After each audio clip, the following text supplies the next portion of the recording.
এসেছে সত্য, ওয়াজাহাকাল বাতিল, চলে গেছে মিথ্যে। ইন্নাল বাতিলা নিশ্চয় মিথ্যে, কানা যাহুকা চিরদিন মিথ্যে।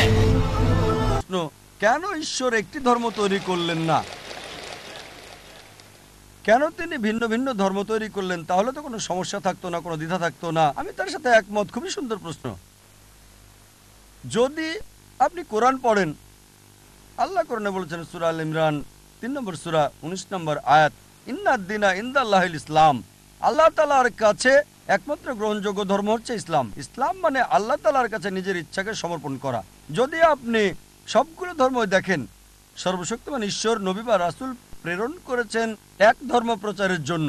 সকল নবী রাসূল আদম আলাইহিস সালাম থেকে শুরু করে নূহ, মুসা, ঈসা, মুহাম্মদ সাল্লাল্লাহু আলাইহি সাল্লাম, সকল নবীগণই আর আমাদের নবী বলেছেন এ পর্যন্ত ১,২৪,০০০ নবী রাসূল এই পৃথিবীতে প্রেরণ কাছে পবিত্র কোরআনের সূরা ফাতির ৩৫ নম্বর সূরা ২৪ নম্বর আয়াতে, ওয়া ইম মিন উম্মাতিন ইল্লা খালা ফিহা নাযীর, এমন কোন জাতি বা গোত্র নেই যাদের কাছে সতর্ককারী প্রেরণ করা হয়নি। আল্লাহ বলেন সূরা রাদ ১৩ নম্বর সূরা ৭ নম্বর আয়াত, লিকুল্লি কওমিন হাদ, প্রত্যেক জাতির কাছে সতর্ককারী প্রেরণ করা হয়েছে। ভাই, সকল নবীগণ যারা এসেছিলেন তারা কেবল সর্বশক্তিমান ঈশ্বরের কাছে নিজের ইচ্ছাকে সমর্পণের কথাই শিখিয়েছেন। মূল কথা যা সকল নবীগণই শিক্ষা দিয়েছেন, একত্ববাদের কথা বলেছেন। তিনি কাউকে জন্ম দেননি, তার কোনো মা নেই, তার কোনো বাবা নেই, তিনি কেবল একক, তার মতো কোনো কিছু নেই। আর সময়ের স্রোতে পূর্ববর্তী নবীগণ যা প্রচার করেছেন তা পরিবর্তন হয়েছে। লেকচারে আমি বলেছি প্রায় সব ধর্মগ্রন্থ যেগুলো কোরআনের আগে এসেছে পরিবর্তিত হয়ে গেছে। আল্লাহ পবিত্র কোরআনে একাধিকবার বলেছেন যদি তিনি চাইতেন তবে সবাইকে আত্মসমর্পণকারী বানাতে পারতেন, মুসলিম বানাতে পারতেন। ভাই, মুসলিম শব্দটাকে ধর্ম মনে করবেন না। ইসলাম শব্দের অর্থ হলো এটা দিন, একটা জীবন ব্যবস্থা, নিজের ইচ্ছাকে সমর্পণ করা। আর মুসলিম মানে এরকম নাম থাকা নয় যে আব্দুল্লাহ, জাকির, সুলতান। মুসলিম হলো যে নিজের ইচ্ছাকে আল্লাহর কাছে সমর্পণ করে। যদি আপনার ইচ্ছাকে আল্লাহর কাছে সমর্পণ করেন তাহলে আমি আপনাকে বলবো মুসলিম। সুতরাং শুধু এই লেভেল দেখবেন না যে জাকির, সুলতান, আব্দুল্লাহ। আরবিতে মুসলিম মানে যে নিজের ইচ্ছাকে সমর্পণ করে। যদি কেউ নিজের ইচ্ছাকে সমর্পণ করে তিনি একজন মুসলিম। সুতরাং সকল নবীগণই শিক্ষা দিয়েছেন যে আমাদের ইচ্ছাকে সমর্পণ করতে হবে। সবাই এক ঈশ্বরের কথা শিক্ষা দিয়েছেন, সবাই তাওহীদ শিক্ষা দিয়েছেন। কিন্তু সময়ের আবর্তে সব গ্রন্থই পরিবর্তন হয়ে গেছে। এই কারণে সর্বশক্তিমান ঈশ্বর সর্বশেষ এবং চূড়ান্ত নবী মুহাম্মদ সাল্লাল্লাহু আলাইহি ওয়াসাল্লামকে প্রেরণ করেছেন এবং সর্বশেষ ও চূড়ান্ত বার্তা পবিত্র কোরআন। সকল নবী যারা মুহাম্মদ সাল্লাল্লাহু আলাইহি ওয়াসাল্লামের আগে এসেছিলেন এবং সকল গ্রন্থ যেগুলো কোরআনের আগে এসেছিল সেগুলো শুধু সেই সময়কার লোকদের জন্য এসেছিল। কোরআনের 4টির নাম উল্লেখ আছে, তাওরাত, জবুর, ইনজিল এবং কোরআন। তাওরাত হলো সেই ওহী বা ঈশ্বরের বাণী যা মুসা আলাইহিস সালামকে দেওয়া হয়েছিল। জবুর ঈশ্বরের পক্ষ থেকে দাউদ আলাইহিস সালামকে দেওয়া হয়েছিল। ইনজিল হলো সেই ওহী বা ঈশ্বরের বাণী যা ঈসা আলাইহিস সালামকে দেওয়া হয়েছিল। আর কোরআন হলো সর্বশেষ এবং চূড়ান্ত বার্তা, সর্বশেষ ও চূড়ান্ত নবী মুহাম্মদ সাল্লাল্লাহু আলাইহি ওয়াসাল্লামকে দেওয়া হয়েছে। কোরআন আরো বলছে সূরা রাদ 13 নম্বর সূরা 38 নম্বর আয়াতে বলা হয়েছে লিকুল্লি আজলিন কিতাব, প্রত্যেক যুগেই কিতাব দেওয়া হয়েছিল, অনেক কিতাবই নাজিল করা হয়েছিল, কিন্তু সব কিতাব যা কোরআনের আগের এবং সকল নবী যারা মুহাম্মদ সাল্লাল্লাহু আলাইহি ওয়াসাল্লামের আগে এসেছিলেন তারা শুধু সেই সময় এবং সেই সময়ের লোকদের জন্য প্রেরিত। এ কারণে সর্বশক্তিমান ঈশ্বর এটাকে সংরক্ষণ করে রাখেননি। যেহেতু কোরআন হলো সর্বশেষ এবং চূড়ান্ত বার্তা, তাই এটা শুধু মুসলিম বা আরবদের জন্য না, এটা সমগ্র মানব জাতির জন্য। এবং নবী মুহাম্মদ শুধু আরব বা মুসলিমদের জন্য নয়, তাকে প্রেরণ করা হয়েছে সমগ্র মানব জাতির জন্য। আর এই কারণেই তার কথা উল্লেখ আছে বিশ্বের প্রধান প্রধান ধর্মগ্রন্থগুলোতে। আর এই কিতাব পবিত্র কোরআনে আল্লাহ বলেছেন সূরা হিজর 15 নম্বর সূরা 9 নম্বর আয়াতে, এই কোরআন আমি নাজিল করেছি, আমি এর হেফাজত করব। তার মানে আমরা দেখছি সর্বশক্তিমান ঈশ্বর রাসূল প্রেরণ করেছিলেন একটাই ধর্ম প্রচারের জন্য, মানে ঈশ্বরের কাছে নিজের ইচ্ছাকে সমর্পণ করার জন্য। আরবিতে এটা ইসলাম। যীশু খ্রিস্ট কখনোই খ্রিস্টান ধর্ম প্রচার করতে আসেননি। খ্রিস্টান শব্দটি যে বাইবেলে নেই এটা কি আপনি জানেন? পুরো বাইবেলে খ্রিস্টান শব্দটি খুঁজে পাবেন না। তিনি খ্রিস্টান ধর্ম প্রচার করেননি। খ্রিস্টান শব্দটা দ্বারা মূলত অ্যান্টিওয়াকে যিশুর অনুসারীদের বোঝাতো বুক অফ অ্যাক্টসে আছে, ডাক নাম। সুতরাং যীশু খ্রিস্ট ইসলাম প্রচার করেছেন। এটা আছে গসপেল অফ জন অধ্যায় 5 অনুচ্ছেদ 30। যীশু খ্রিস্ট বলেছেন যে আমার ইচ্ছায় নয়, আমার পিতার ইচ্ছায়, প্রভুর ইচ্ছায়। আরবিতে বললে তিনি ইসলাম প্রচার করেছিলেন। একইভাবে যদি ভগবদ গীতা পড়েন, শ্রীকৃষ্ণ বলছে ঈশ্বরের কাছে তোমাদের ইচ্ছাকে সমর্পণ করো। যদি আরবিতে বলেন, তিনি বলছেন আপনাকে ইসলাম মানতে। সুতরাং আমরা দেখছি সব নবী রাসূলই নিজের ইচ্ছাকে ঈশ্বরের কাছে সমর্পণ করার শিক্ষা দিয়েছেন। এজন্যই কোরআন বলছে সূরা আল ইমরান 3 নম্বর সূরা 19 নম্বর আয়াতে, ইন্নাদ দীনা ইনদাল্লাহিল ইসলাম, আল্লাহর কাছে একমাত্র গ্রহণযোগ্য জীবন ব্যবস্থা হলো নিজের ইচ্ছাকে আল্লাহর কাছে সমর্পণ করা। আমাদের উচিত ধর্মগ্রন্থে ফিরে যাওয়া, সর্বশক্তিমান ঈশ্বরের নির্দেশে ফিরে যাওয়া এবং নিজের ইচ্ছাকে ঈশ্বরের নির্দেশের কাছে সমর্পণ করুন, তাহলে আপনি সত্য পথে থাকবেন। আশা করি উত্তরটা পেয়েছেন। আমি নন্দগোপাল, পেশায় সাংবাদিক। আমার প্রশ্ন হলো, অধিকাংশ ধর্মে ঈশ্বরের ধারণা আর সাদৃশ্য ইত্যাদি খোঁজার পরেও কেন কোনো শান্তি আসছে না? কেন পারস্পরিক সহনশীলতা আসছে না এসব ধর্মগুলোর মধ্যে? কিভাবে এসব বন্ধ করা যায়? স্বাভাবিকভাবে সহজ মনে হলেও আসলে কিন্তু কঠিন। কিন্তু আপনি একটা দৃষ্টিকোণ থেকে বলতে পারেন কিভাবে এটা থামানো যায় ব্যক্তি পর্যায়ে? ভাই, খুব সুন্দর প্রশ্ন করলেন।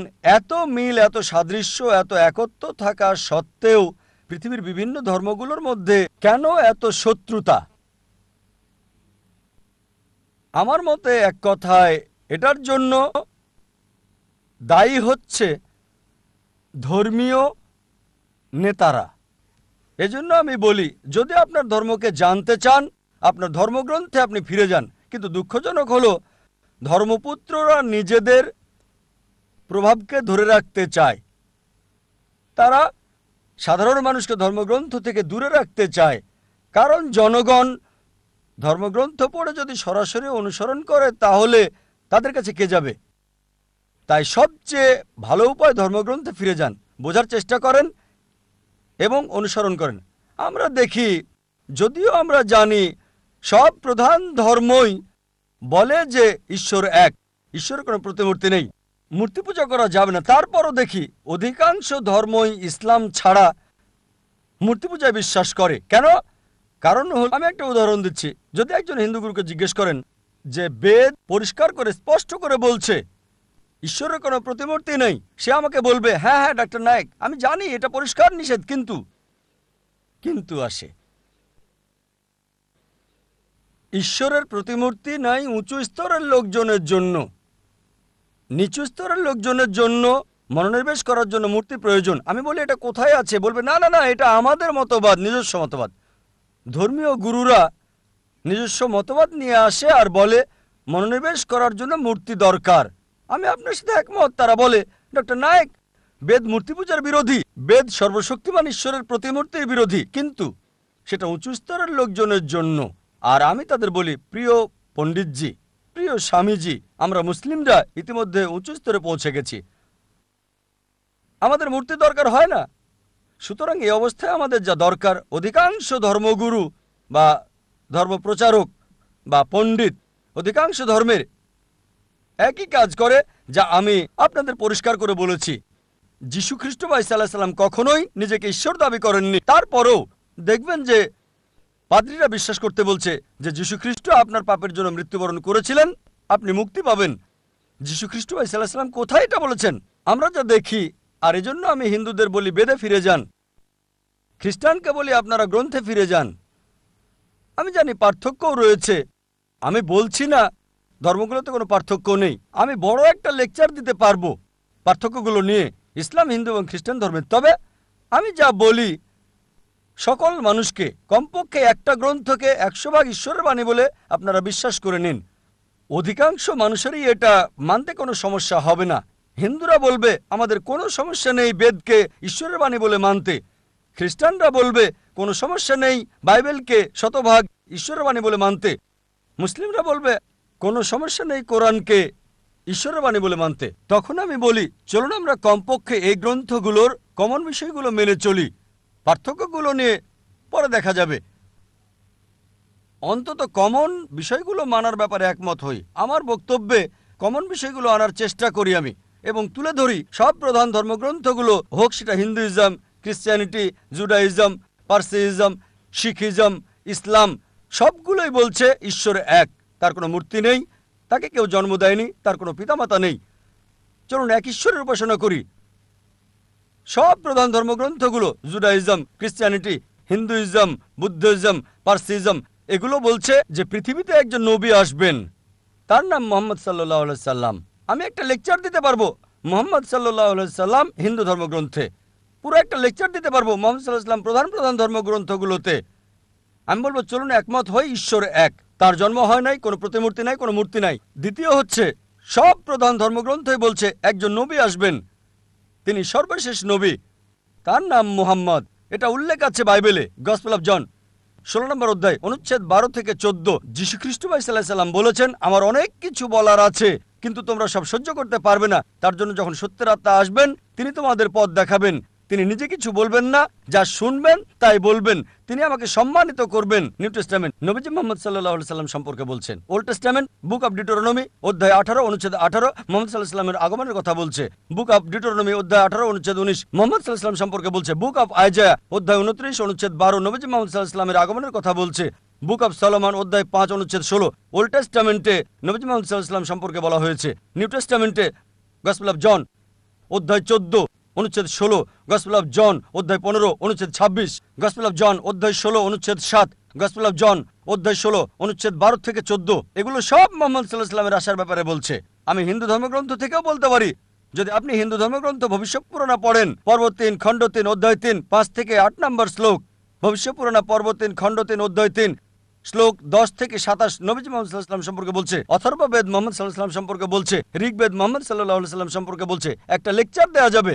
আর কল্কি পুরাণায় কল্কি অবতার আসার কথা বলা হয়েছে তার বাবার নাম হবে বিষ্ণু ইয়াস, মানে ঈশ্বরের ভৃত্য। আরবিতে আব্দুল্লাহ, যা নবীজি মুহাম্মদ সাল্লাল্লাহু আলাইহি সাল্লামের বাবার নাম। তার মায়ের নাম হবে সুমতি, যার অর্থ শান্ত, নীরব, শান্তি। আরবিতের নাম আমিনা, যা নবীজি মুহাম্মদ সাল্লাল্লাহু আলাইহি সাল্লামের মায়ের নাম। বলা হয়েছে তার জন্ম হবে মাধব মাসের 12 তারিখে, মানে 12ই রবিউল আউয়াল। আরো বলা হয়েছে তার 4 জন সহচর থাকবে, মানে প্রথম 4 খলিফায়ে রাশিদিন। বলা হয়েছে তিনি জন্মগ্রহণ করবেন শান্তির শহর মক্কায়। আরো বলা হয়েছে তার জন্ম হবে মক্কার প্রধান গোত্রে। এভাবে আরো আরো আরো এটা অন্য কাউকে নয়, সর্বশেষ এবং চূড়ান্ত নবী মুহাম্মদ সাল্লাল্লাহু আলাইহি সাল্লামকে বোঝাচ্ছে। আমি বলি পার্থক্যগুলো দূরে রেখে আসুন একমত হই, যা common. Hinduism, Christianity, Judaism, Parsism, Buddhism এবং ইসলামে আছে ঈশ্বর এক, তাকে কেউ জন্ম দেয়নি, তার কোনো প্রতিমূর্তি নেই, তারই উপাসনা করা অন্য কারো নয়। সর্বশেষ এবং চূড়ান্ত নবী হলেন মুহাম্মদ সাল্লাল্লাহু আলাইহি সাল্লাম। যদি আপনি কমন বিষয়ে একমত হন, তার ধর্ম মানেন, সবাই এক হয়ে যাব। কিন্তু সেই সব লোক যারা ধর্মের ঠিকাদার মানে ধর্মের প্রচারক, তারা তাদের ক্ষমতা হারাতে চায় না, তাই তারা সাধারণ অনুসারীদের ধর্মগ্রন্থ পড়তে নিষেধ করে। বিশ্বাস করুন, হিন্দুদের ক্ষেত্রে আমার কোনো সমস্যা নেই, কারণ তারা আমাকে ভালোবাসে, সম্মান করে। বিশ্বাস করুন, মানুষ সাধারণত ধর্মের ব্যাপারে কথা বলা পবিত্র মনে করে, আমি এটা পছন্দ করি। আর অমুসলিমরা আমাকে সম্মান করে অনেক ক্ষেত্রে মুসলিমদের চেয়েও বেশি। যখন এয়ারপোর্টে কাস্টমস পার হই, অমুসলিম কাস্টম অফিসার বলে, জাকির নায়েক, যাহা বলিব সত্য বলিব, সত্য বই মিথ্যা বলিব না।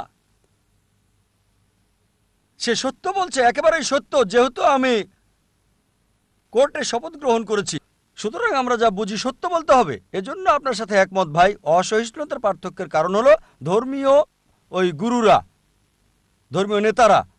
এ কারণে আমাদেরকে গ্রন্থগুলো সাদৃশ্য দেখতে হবে, কমন বিষয়ে এক হতে হবে, তাহলে সমগ্র মানব জাতি এক ভ্রাতৃত্বে আবদ্ধ হবে। আশা করি উত্তরটা পেয়েছেন।